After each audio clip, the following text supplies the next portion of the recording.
Topic को continue करते हैं अपन। Matrix addition, subtraction and scalar multiplication.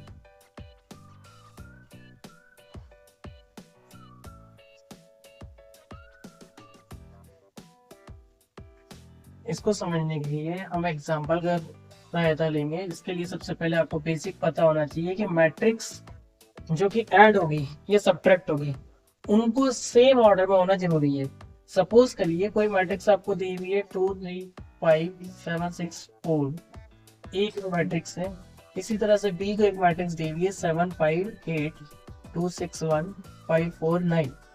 अब इसके अंदर अगर हम ए का ऑर्डर चेक करें तो ये है 2x3 में, यानी रो 2 है कॉलम 3 है। इसी तरह से बी के अंदर देखें तो 3x3 है। तो इस कंडीशन में a प्लस बी पॉसिबल नहीं हो सकता है, ना ही a माइनस बी पॉसिबल हो सकता है।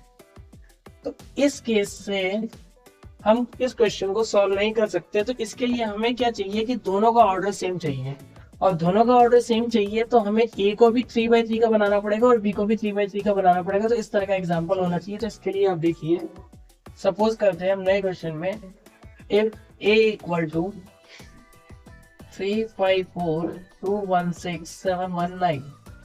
इसी तरह से आपको b दिया हुआ है 3 1 1 8 6 5 5 9 3।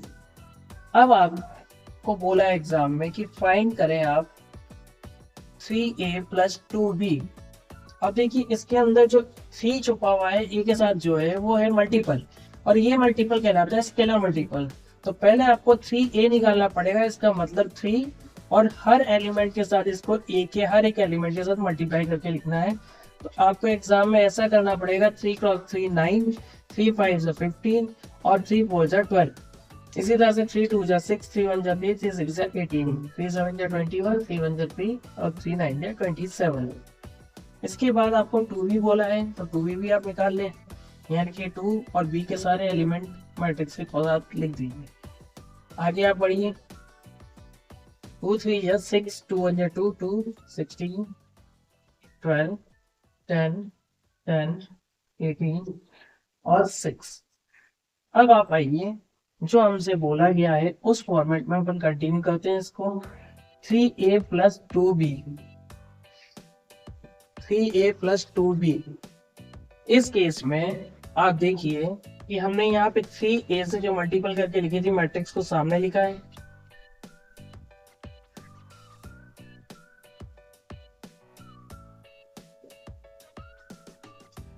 और 2b वाली को भी अपन ने सामने लिख दिया है।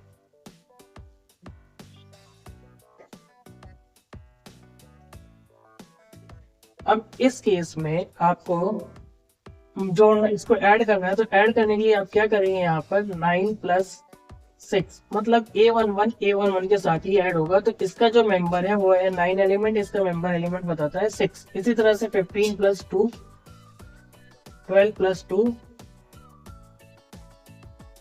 6 + 16, 3 + 12, 18 + 10, 21 + 10, 3 + 18, 27 + 6।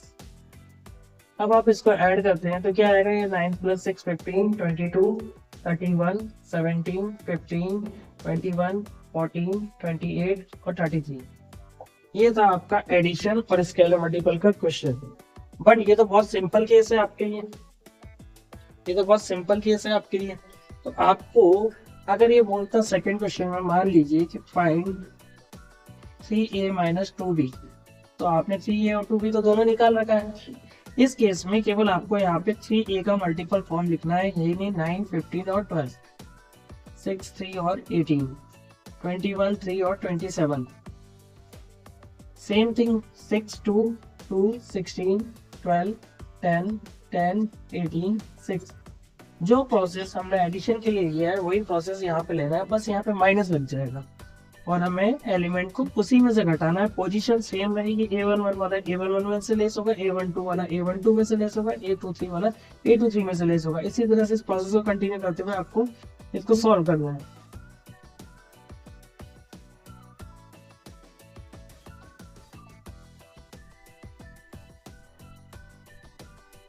ये है 3, 13, 10, -10, -9, 8, 11, -15 और 21। ये आपका फाइनल सॉल्यूशन है। यहाँ तक आपको कोई दिक्कत नहीं आनी चाहिए और ये बहुत सिंपल सा काम था, एडिशन, सब्ट्रैक्शन और स्केलर मल्टीप्लिकेशन।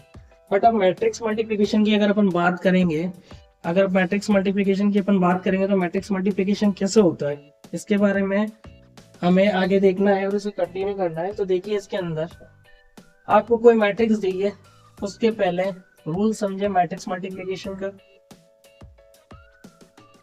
तो देखिए, अपन इसको कंटिन्यू करते हैं आगे।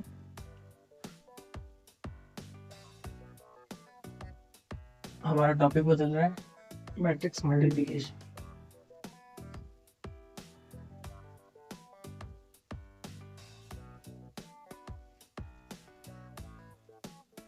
पहले हम रूल की बात करेंगे। रूल क्या होता है उसके बारे में पता करें पहले। रूल क्या कहता है? फर्स्ट चीज मैट्रिक्स मल्टीप्लिकेशन का, ये कहता है दो मैट्रिक्स होती है, एक होती है ए, एक होती है बी। इस केस में ए को हम मानते हैं फर्स्ट मैट्रिक्स और बी को मानते हैं हम सेकंड मैट्रिक्स।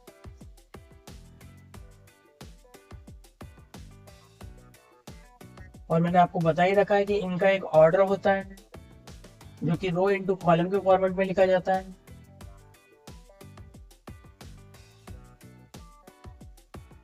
अब मैट्रिक्स मल्टीप्लिकेशन की फर्स्ट रूल जो हमसे कहता है वो ये कहता है फर्स्ट मैट्रिक्स की कॉलम सेकंड मैट्रिक्स की रो इक्वल होनी चाहिए। Means first matrix of A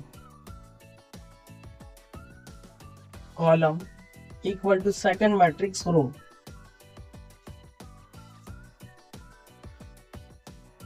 second step हमसे मल्टीप्लिकेशन का ये जो रूल बताता है वो ये बताता है कि रो इनटू कॉलम मल्टीप्लिकेशन होता है। मींस रो का एक एलिमेंट कॉलम का एक एलिमेंट इस तरह से मल्टीपल होता है। मैं अभी आपको बताऊंगा आगे, एक्सप्लेन करूंगा आगे किस तरह से होता है। फिलहाल आपको ये रूल समझ में आना चाहिए। सपोज करिए एक मैट्रिक्स आपको दिया हुआ है ए बराबर 2, 3, 7, 6, 8, 9। इसी तरह से आगे आपको एक बी मैट्रिक्स दिया हुआ है 3, 7, 2, 6, 5, 7, 8, 9, 3। इसका ऑर्डर चेक करिए, इसका ऑर्डर कितना है? 3/3। अब मैंने आपसे कहा कि मुझे ए डॉट बी निकालना है, तो आप सबसे पहले क्या चेक करेंगे? इसका ऑर्डर। तो ए था हमारा 2x3 और बी था जो हमारा वो था आपका 3x3।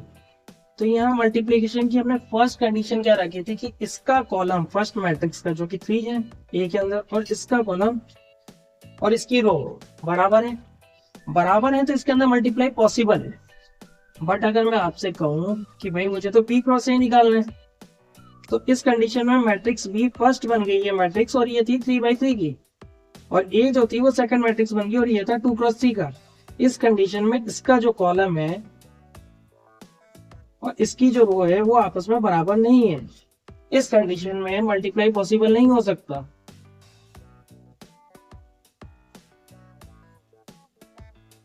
तो पहले तो आपको बेसिक चीज समझ में आनी चाहिए। ये बेसिक समझ में आता है तो आपको कोई दिक्कत नहीं आएगी मैट्रिक्स मल्टीप्लिकेशन करते समय। तो अब आगे आप देखिए, मैट्रिक्स मल्टीप्लिकेशन करने के लिए हमें क्या करना पड़ेगा। आगे एक क्वेश्चन देते हैं हम इसको समझने के लिए, जिसके जरिए आप इसे आसानी से समझ सकते हैं। तो देखिए, आप इसके अंदर एक एग्जांपल लेते हैं अपन।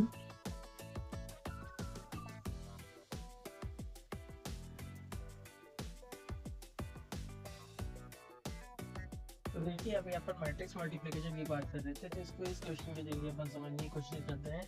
इफ a बराबर 2, 3, 7, 6, 1, 8, 1, 1, 5, b इक्वल टू 2, 7, 5, 6, 1, 2, 3, 8, 9। अब इसका ऑर्डर चेक करते हैं। तो ये कितने का है? 3x3 का, और ये भी कितने का है? 3x3 का। अब हम इसमें बात करते हैं, हमसे क्वेश्चन में बोला गया कि कैलकुलेट a डॉट b। अब इस कंडीशन में a मेरी फर्स्ट मैट्रिक्स है और इसका ऑर्डर है 3x3 और b का ऑर्डर भी सेम 3x3। अगर हम मैट्रिक्स मल्टीप्लिकेशन के फर्स्ट रूल की बात करें तो इसके अंदर हम देखें कि यहाँ पे फर्स्ट मैट्रिक्स का कॉलम 3 है और सेकंड मैट्रिक्स की रो 3 है, तो मल्टीप्लाई पॉसिबल है। और हम इसको आगे कंटिन्यू करते हैं रो इनटू कॉलम के हिसाब से। इसको और इसको कैंसिल कर दिया जाता है। जो नई मैट्रिक्स मल्टीप्लाई होकर आएगी उसका ऑर्डर 3x3 रहेगा। अब चलिए हम मल्टीप्लाई करना सीखते हैं इसके आगे। ये पूरी रो है फर्स्ट, इसको फर्स्ट कॉलम से करेंगे। तो देखिए 2 इंटू 2, 3 इंटू, बीच में प्लस लगाते चलेंगे, 6 प्लस 7 इंटू 3। अगेन आप आगे चलिए, इस कॉलम का काम खत्म करा है तो हम अगले कॉलम के लिए आगे बढ़ेंगे। तो 2 को कंटिन्यू करते हुए 7 से मल्टीप्लाई करें, बीच में प्लस लगाएंगे। फिर आप वो 3 को मल्टीप्लाई करिए 1 से, फिर अगेन 7 को करिए 8 से। और मल्टीप्लाई करते समय आपको ध्यान देना है, आपको कहीं भी अपनी कॉपी के अलावा ध्यान नहीं रखना है एग्जाम में भी। Next 2 into 5 plus 3 into 2 plus 7 into 9। अब आपकी ये फर्स्ट रो कंप्लीट हो चुकी थी। अब सेकंड रो में स्विच करिए।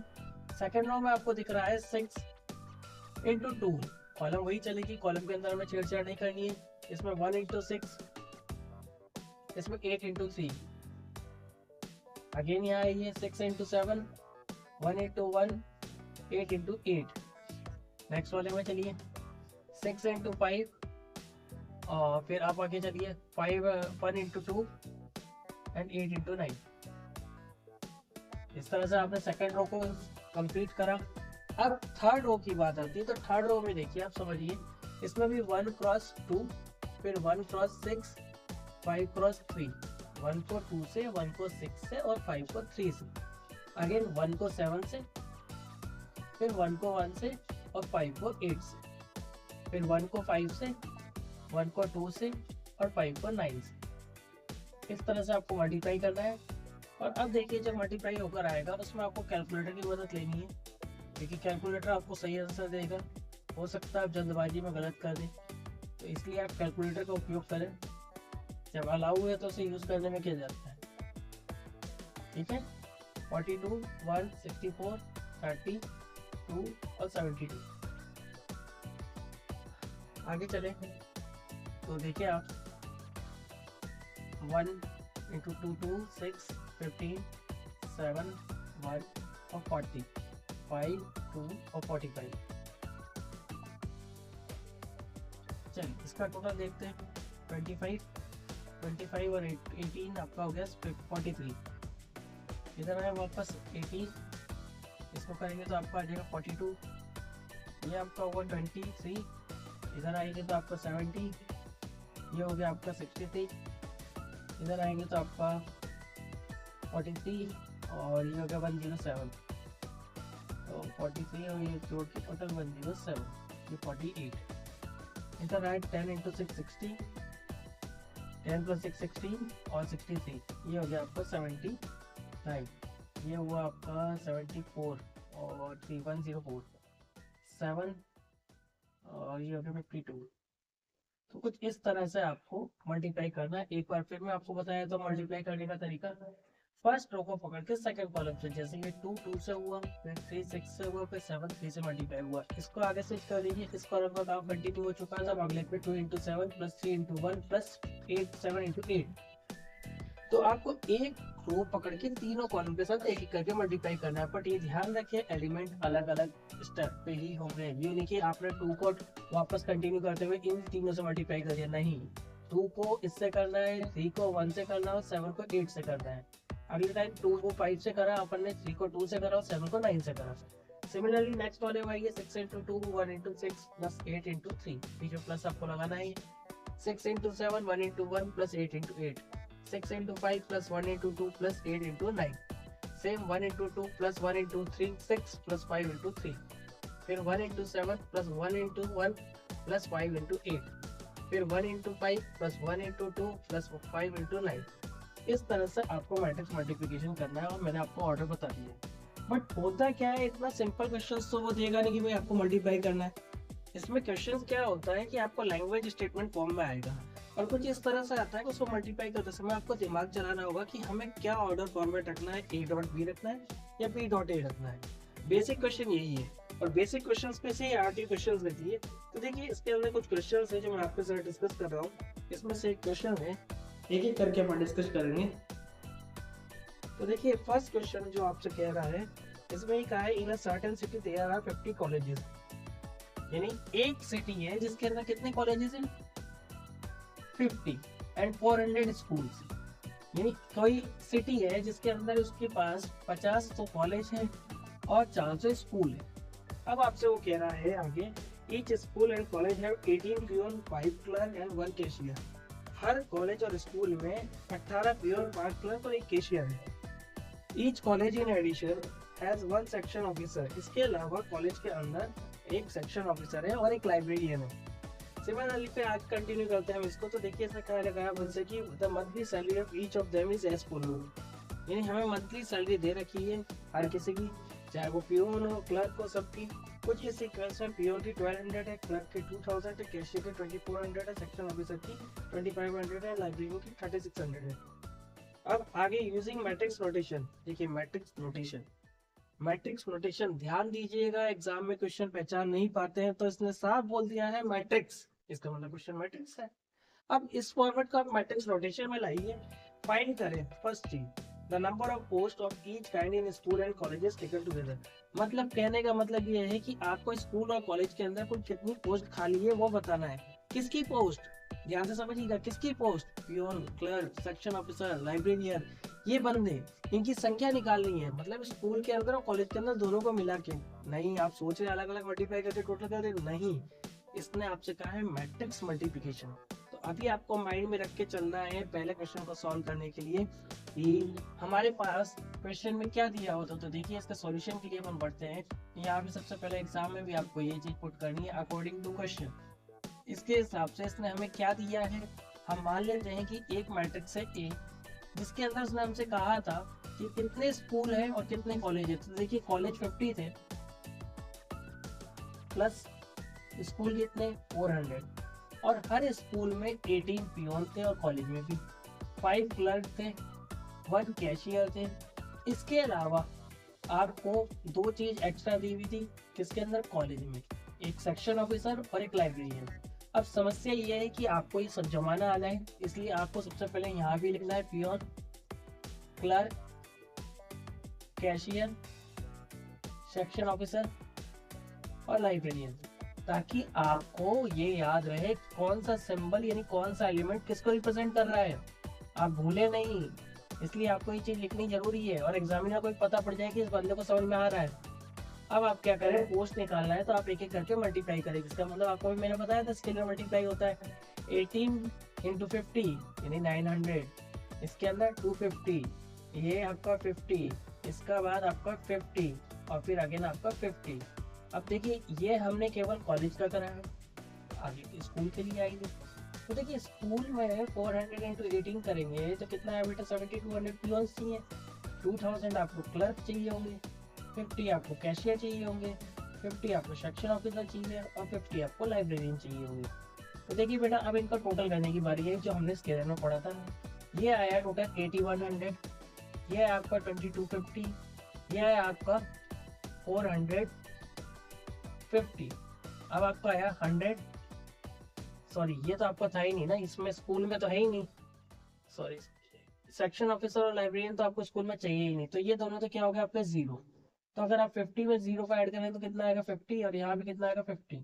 तो कुल मिला के आपके पास जो आया है वो कितने पियोन, तो ये बताता है मुझे कितने पियोन 8100। क्लर्क कितने चाहिए ये बता दिया इसने, फिर उसने मुझे बोला कैशियर कितने चाहिए ये बता दिया, सेक्शन ऑफिसर कितने चाहिए ये बता दिया, लाइब्रेरियन कितने चाहिए ये बता। तो ये मैट्रिक्स फॉर्मेट के अंदर आया और आपको इजीली समझ में आ गया। हम इसे डायरेक्ट भी कर लेते हैं मगर हमें मैट्रिक्स फॉर्मेट बोला है तो मैट्रिक्स को यूज करना पड़ेगा। सेकंड क्वेश्चन इसका सेकंड पार्ट, जिसमें ये हमसे कह रहा है कि उनको इंडिविजुअल सैलरी दी हुई है तो कह रहा है टोटल मंथली सैलरी बिल। ध्यान दीजिएगा टोटल मंथली सैलरी बिल के बारे में बात कर रहा है, जो कि हमसे कह रहा है मंथली सैलरी बिल टोटल। ध्यान दीजिएगा कुछ चीजें ऐसी हैं जो आपको डायरेक्ट बता देंगे, सिग्नल दे देंगे कि हमें किस फॉर्मेट में मैट्रिक्स चाहिए।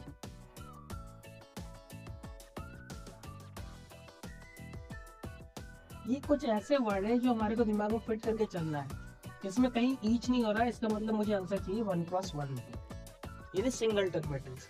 अब वो कैसे पॉसिबल हो सकता है, देखिए एग्जाम में अगर आप भूल जाते हैं कि आपको मल्टीप्लाई किस फॉर्मेट में करना है क्या करना है तो देखिए फर्स्ट मैट्रिक्स जो भी बनती है उसको कभी नहीं छेड़ा जाता। आपको पता होगा ये कितने बाई कितने की है ऑर्डर फॉर्मेट में, ये 5 रो है और कॉलम कितना है 1।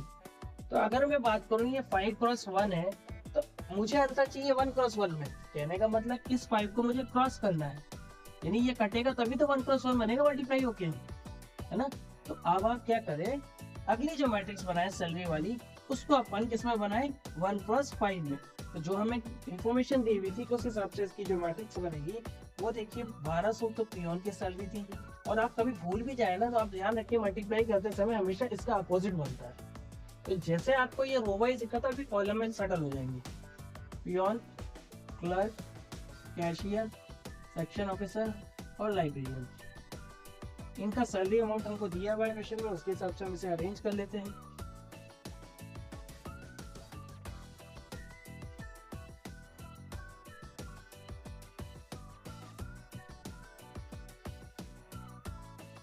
ये हम अमाउंट दिया हुआ था।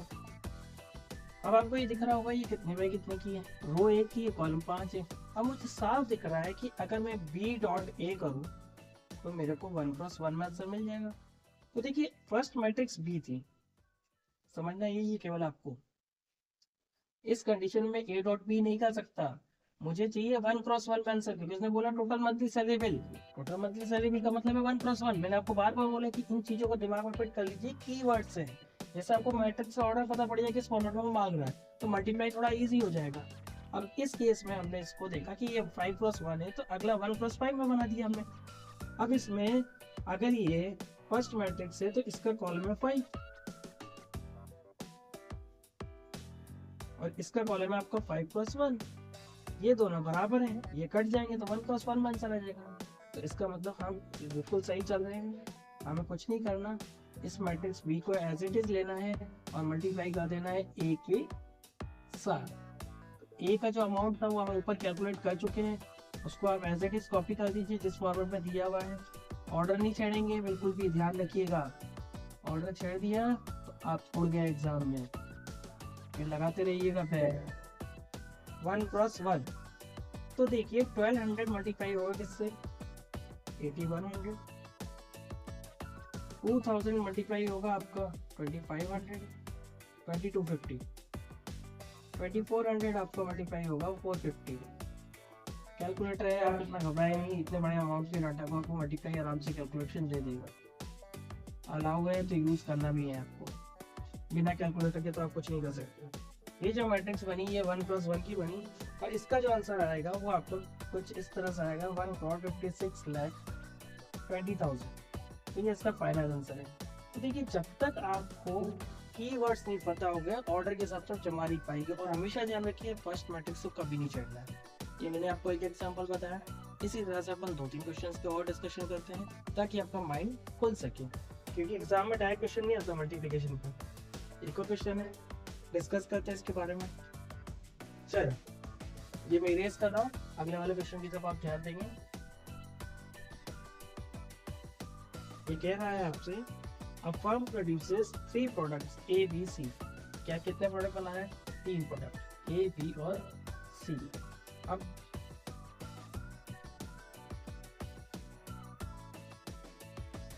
ये कह रहा है विच एक्सेल्स इन 2 मार्केट, इनको बेचने कितने मार्केट में जा रहा है वो 3 मार्केट में। Annual sales in units are as given below. हमें जो इन्फॉर्मेशन दी हुई है वो मैट्रिक्स फॉर्मेट में दी हुई है। कहने का मतलब है ये मार्केट दिया हुआ है यहाँ पर हमें फर्स्ट और सेकंड में, और यहाँ पे यूनिट सोल्ड दी हुई है कि हमने कितनी कितनी यूनिट देखी है उसके बेचते हुए। तो ए बी सी उसके हिसाब से उसने जो इन्फॉर्मेशन दी है वो यूनिट्स में है। ये है 8000 यूनिट्स एक ही, 7000 यूनिट्स एक ही, मगर ये मार्केट 1 और 2 में। इसी तरह से 4000, 18000, 16000 और 9000। ये मैट्रिक्स है 2x3 में। इसे हम नाम दे देते हैं x। क्यों दे रहे हैं, क्योंकि ABC तो यहाँ ऑलरेडी है तो डिफरेंशिएट नहीं कर पाएंगे हम, इसलिए हम इसे x दे देते हैं। अब उसने बोला if the prices per unit of A B C are 2.50, 1.25 and 1.50 and the cost per unit 1.70 and 1.20 and 0.80 respectively, find the total profit minus each market by using matrix algebra मतलब इसने आपको fix कर दिया कि matrix algebra को काम में लेते हुए प्रॉफिट निकालिए। तो देखिए भाई, प्रॉफिट जाहिर सी बात है आपको पता है किस फॉर्मेट में आता है, सेल्स माइनस फर्स्ट प्राइस। अब आपको पता है यहाँ पे मार्केट के बारे में पूछा है कि हमें मार्केट, ईच मार्केट हमसे बोला क्या है, ईच मार्केट। तो मुझे इस मार्केट को तो बचा के रखना है, केवल किसको उड़ाना है, इस थ्री को काटना है। इसका मतलब ये फर्स्ट मैट्रिक्स बनेगी और जो अगली मैट्रिक्स बनेगी वो 3x1 के हिसाब से बनेगी।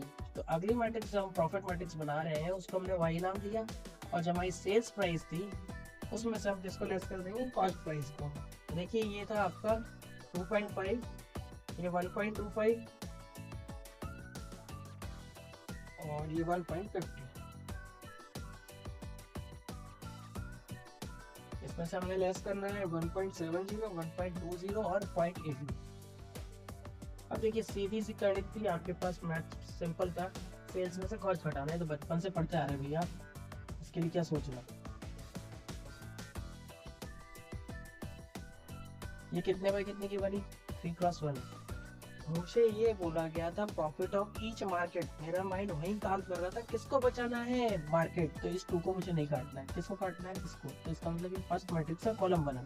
तो अगली मैट्रिक्स का क्या होना चाहिए, रो, क्योंकि मुझे 3x1 में मिलेगा। और मैंने आपको पहले ही बोला था अगर एबीसी इधर है तो अगली बार एबीसी इधर आएंगे, बोला था ना। अब देखिए कॉन्टेक्ट करने के बाद हम आगे बढ़ते हैं, तो एक्स डॉट वाई करते हैं, हमारा अकॉर्डिंग टू क्वेश्चन आंसर आ जाएगा, अकॉर्डिंग टू क्वेश्चन।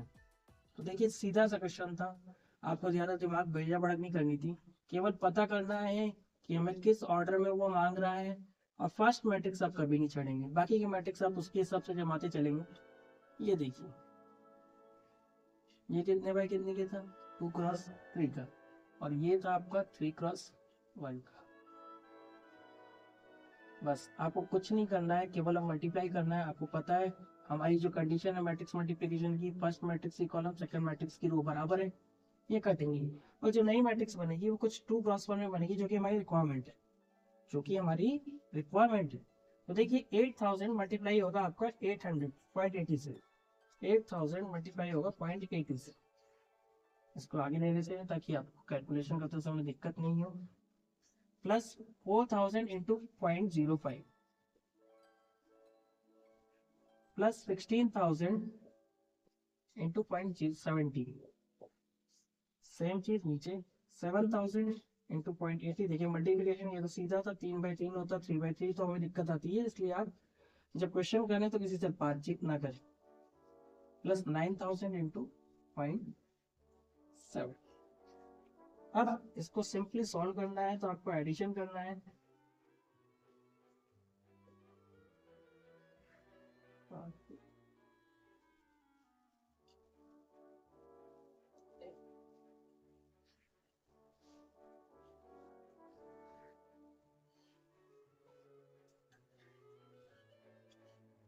बस आपका ये टोटल कर दीजिए, आपका आंसर आ जाएगा। इसके बाद एक क्वेश्चन और है जो सबसे ज़्यादा इम्पोर्टेंट है, और हमारे एग्जाम का पॉइंट ऑफ व्यू, क्योंकि ये सबसे ज़्यादा केस स्टडी में आरटीओ देता है या फिर सिंपल क्वेश्चन में देता है। देखिए ये आंसर तो आपका कंप्लीट हो गया, जैसा अपन क्वेश्चन में बोला था। ये मार्केट फर्स्ट है, ये मार्केट सेकंड है, हमने दोनों का प्रॉफिट निकाल के दे दिया जैसा इसने मांगा था। तो यहाँ तक हमें कोई नंबर काटने का गुंजाइश नहीं है, उसके भी नंबर काट, तो आपको पूरे नंबर मिलेंगे तो आपने इस फॉर्मूले को फॉलो किया। नेक्स्ट अगला क्वेश्चन हम जो डिस्कस करेंगे वो बहुत इंपॉर्टेंट है, और सबसे ज्यादा आरटी इसे रिपीट करता है। इस क्वेश्चन में थोड़ा सा आपको दिमाग लगाना है, क्योंकि मल्टीप्लिकेशन हमने बार बार आपको फोकस कर रहा हूं मैं कि ऑर्डर को पकड़िए, क्या मांग रहा है वो पकड़िए।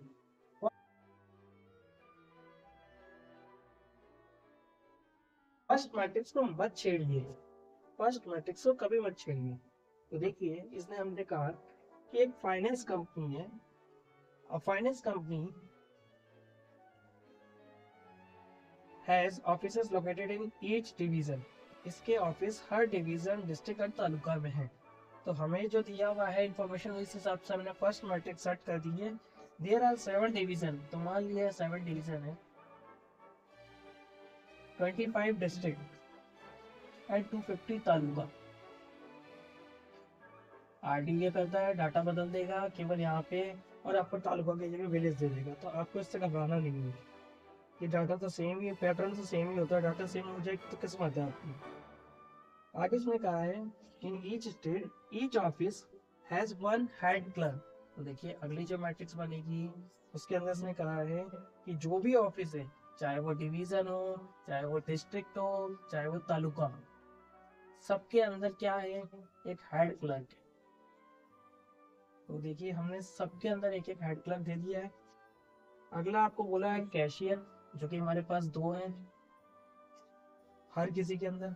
क्लर्क ये भी हमें दे रखा है इसने 3 3 हर किसी के अंदर।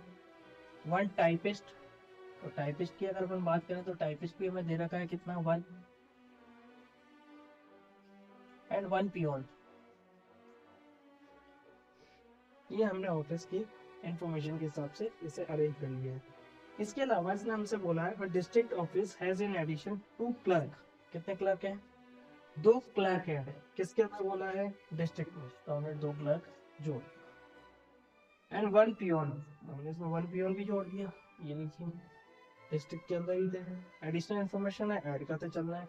इसके अलावा इसने हमसे कहा डिवीजन ऑफिस, यानी डिवीजन ये रहा हमारा, इसके अंदर एक सेक्शन ऑफिसर है, और इसके अलावा आपके पास one office superintendent, 3 clerk, 1 typist and 1 peon. और बेसिक सैलरी जो हमको दे रखा है उसमें फर्स्ट ऑफिस सुपरिटेंडेंट दे रखा है, इसलिए हम यहाँ पे ऑफिस सुपरिटेंडेंट को बैठाएंगे। और इसने डिवीजन में कहा था तो एक हमने डिवीजन में डाल दिया, बाकी जगह 0 दे दी। नेक्स्ट हमसे कहा गया है सैलरी हेड क्लर्क, जो कि हमें पहले जमा चुके हैं एज इट इज, इसके लिए हमें इन्फॉर्मेशन नहीं दी हुई है एक्स्ट्रा डिवीजन के अंदर। फिर हमसे कहा गया है कैशियर के बारे में। कैशियर के बारे में इसने हमसे कुछ भी नहीं कहा है, कैशियर की भी कोई इन्फॉर्मेशन नहीं है, हमको ऐसे कैसे कंटिन्यू करना है। कैशियर के बाद इसने तनख्वाह दी हमें क्लर्क। तो क्लर्क हमारे एडिशन थे कितने, 3 क्लर्क एडिशन थे डिवीजन में, तो हमने 3 क्लर्क जोड़। अब इसने कहा हमसे कि 1 टाइपिस्ट एंड 1 पियोन। तो देखिए 1 टाइपिस्ट एंड 1 पियोन, ठीक है, गॉट इट। देखिए 1 2 3 4 5 6 हो गए 6 पूरे। अब इस मैट्रिक्स को फाइनलाइज टचअप कर दीजिए कि फाइनल टच आ गया अब इसका। अब आपको चेंज नहीं करना है, इसको ऐड करके लिखिए।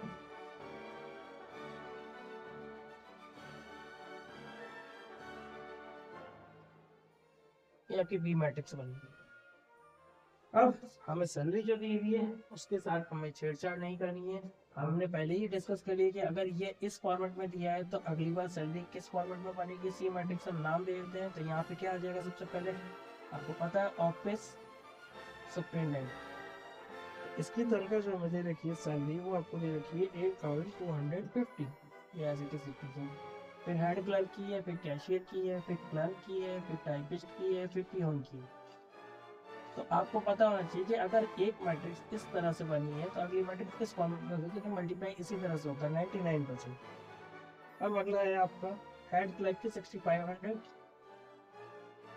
फिर है कैशियर की 5500, और टाइपिस्ट और क्लर्क की 5000, और पियोन की 3500। अब मुद्दे की बात, इस क्वेश्चन में आपसे पूछा क्या गया है, total number of post of each kind, मतलब हर काइंड की कितनी पोस्ट है in all offices taken together. तो अगर मैं हर ऑफिस क्या है, ये है, इन 3 ऑफिस के टेकन टुगेदर मतलब हमें साथ में लेके चलना है। मतलब इन तीनों के अंदर कुल कितने ऑफिस सुपरिटेंडेंट लगे हैं, कुल कितने हेड क्लर्क लगे हैं, कुल कितने कैशियर लगे हैं, कितने क्लर्क है, कितने टाइपिस्ट है, कितने पियोन है। तो देखिए ये आपका 1x3 था और ये आपका 3x6 है। और मुझे किसको बचाना है, पहली चीज मुझे ये 8 चाहिए और मुझे ये 6 चाहिए, क्योंकि उसने कहा इन तीनों को टोटल करके कितनी पोस्ट होगी ऑफिस सुपरिटेंडेंट और इन सब की। तो देखिए सीधी सी बात थी, आपके पास ए डॉट बी करना है according to question part first. तो यहाँ लिखेंगे according to question part first A dot B. तो ए जो मैट्रिक्स थी 1x3 और बी जो मैट्रिक्स थी 3x6 थी, 3 से 3 कैंसिल, 1x6 में आपका आंसर आ जाएगा। तो 7 को आप 1 से मल्टीप्लाई करेंगे 7, और 25 को 0 से करेंगे और 250 को 0 से करेंगे, तो इस पर लिखने की जरूरत नहीं, 7 ही आएगा। इसके बाद हेड क्लर्क की बात करें तो 7 into 1 plus 25 into 1 plus 250 into 1, 7 into 2 14 plus 25 into 2 15 plus 250 into 2 500। आगे चलिए 6 से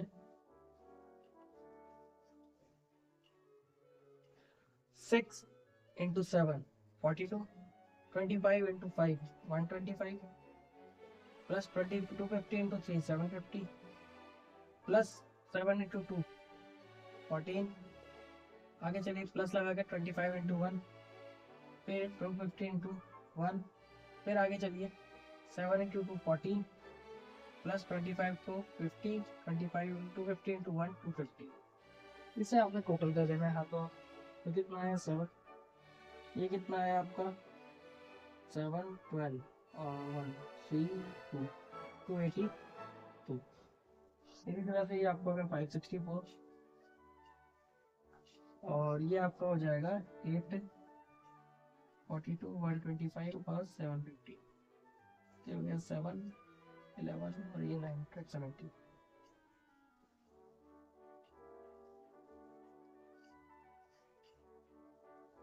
नेक्स्ट आपका 39 प्लस 250, ये आपका हो गया 289 और ये आपका हो गया 340। कुछ इस तरह से आपकी बनी। तो कहने का मतलब ऑफिस अप्रेंट चाहिए 7, एट क्लर्क चाहिए इतने 282, सबसे कैशियर चाहिए आपको इतने, क्लर्क चाहिए आपको इतने, टाइपिस्ट चाहिए इतने और प्यून चाहिए। ये हमारा फर्स्ट पार्ट कंप्लीट हुआ है केवल अभी। अभी सेकंड पार्ट देखिए। देखिए इस तरह का क्वेश्चन तो आता ही है, क्वेश्चन आता ही है, आप इससे बच नहीं सकते। ये केस स्टडी में डाल देगा तो आपको पिक्चर बची, और नहीं तो आपको एक अलग से क्वेश्चन डाल सकता है। The total monthly salary bill of each kind of office, total monthly salary bill of each kind of office, मतलब समझ रहे हैं आप। ऑफिस क्या थे, डिवीजन, डिस्ट्रिक्ट और तालुका। तो इसने जो हमसे बोला है वो बोला है टोटल मंथली सैलरी बिल। आपको क्या चाहिए, इसका डिवीजन, डिस्ट्रिक्ट और तालुका का अलग अलग।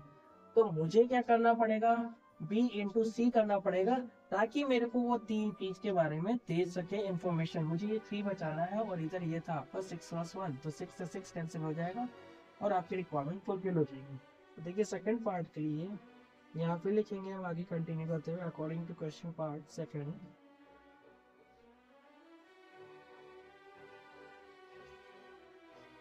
P dot C. अब बी आपका क्या ऑर्डर लेके चल रहा है वो देखिए, 3x6 और ये कितने का है 6+1। तो जो हमारी नई मैट्रिक्स बनेगी वो 3+1 की बनेगी। तो देखिए अब आप इसे बी में क्या था आपका वो लिखिए 1 0 0 1 1 1 2 2 2 6 5 3 और 2 1 1 2 2 1। आगे चले, ये आपका आ गया। अब इसके साथ जो मल्टीप्लाई होगा वो था 8250 6500 5500 और 5000 और 5000 और 3500। अब मल्टीप्लाई करते हैं बेटा, ये 1+6 3x6 था और ये 6+1 था, कट गया। मुझे 3+1 में आंसर चाहिए। कैलकुलेशन थोड़ी सी बड़ी है मगर आपके पास कैलकुलेटर है तो आपको घबराने की जरूरत नहीं है। देखिए ये आएगा 3+1। तो आप इसको पहले इससे 1 से मल्टीप्लाई करेंगे तो आपको आएगा 8250 प्लस 6500 प्लस 11000 फिर प्लस 30,000 फिर आपका आ गया 10,000 और फिर आपका आ गया 7,000। नेक्स्ट आपका देखिए 0 plus 6500 plus 11,000 plus 25,000 plus 5,000 plus 3,500 फिर 0 फिर 8250 फिर 65 सॉरी 0 इंटू 6500, ये 6500 अलग से आएगा, 0 इंटू 8250 हो गया, 1 इंटू 6500 6500 आ गया 2 into 55,000 यानी 5500 यानी 11,000. 3 into 5 15,000. 1 into 5 5,000. 1 into 3,500. बस अब आपको इसमें करना ही क्या है, टोटल ही तो करना है, टोटल का आंसर निकालने से. तो देखिए 30 और 11 और 10 कितना हो गया आपका, 41 और 10 51, 51 और 7 58,000. और फिर आपका है 6500 प्लस 8 to 5 ये. देखिए टोटल करना है, कैलकुलेटर है तो बहुत आसान है, नहीं तो आपकी प्रैक्टिस होती है, ये आप आसानी से कर सकते हैं.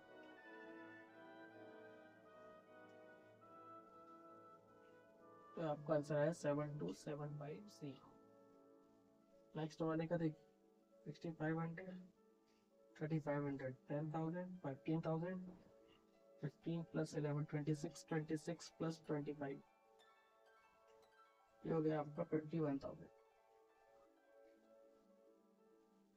यहाँ आइए, ये 10 ये 20 30 प्लस 11 41,000.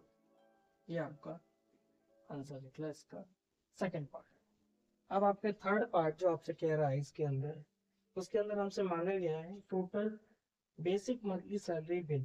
तो देखिए वही वाली बात जो मैंने आपसे कहा था, इसने बोला monthly salary bill taken together, यानी ये जो हमने निकाला है ये 3+1 है और ये थे मेरे पास अलग. तो जो मैंने इसे मल्टीप्लाई किया है इसको मुझे नया नाम देना पड़ेगा. क्यों नया नाम देना पड़ रहा है, क्योंकि हमसे इसने बोला है कि आपने जो इसे निकाला है मल्टीप्लाई करके इसका, उसके लिए आपको क्या करना पड़ेगा, 1+1 में आंसर निकालना टेकन टुगेदर के लिए. तो हम क्या करेंगे, यहाँ लिखेंगे according to question part third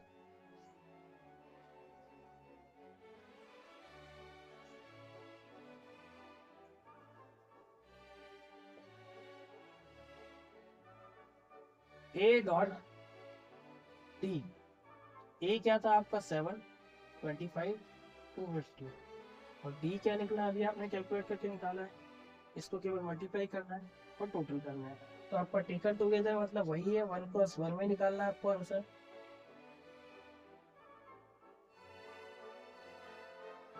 देखिए ये 1+3 ये 3+1, मेरा आंसर 1+1 आ गया. 7 को मल्टीप्लाई करेंगे 72,750 से, प्लस लगाएंगे 25 को करेंगे 51,000 से, 250 इंटू 41,000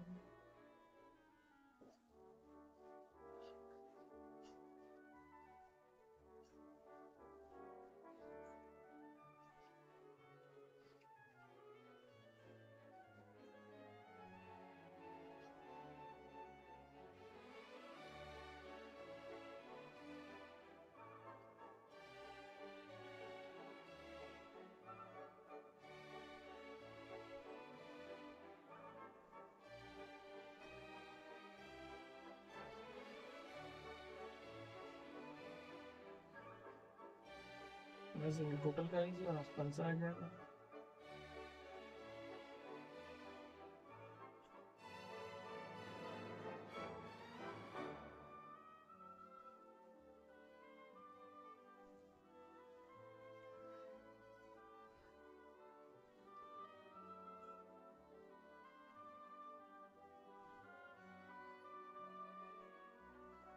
ये आपका फाइनल आंसर आ गया 1+1.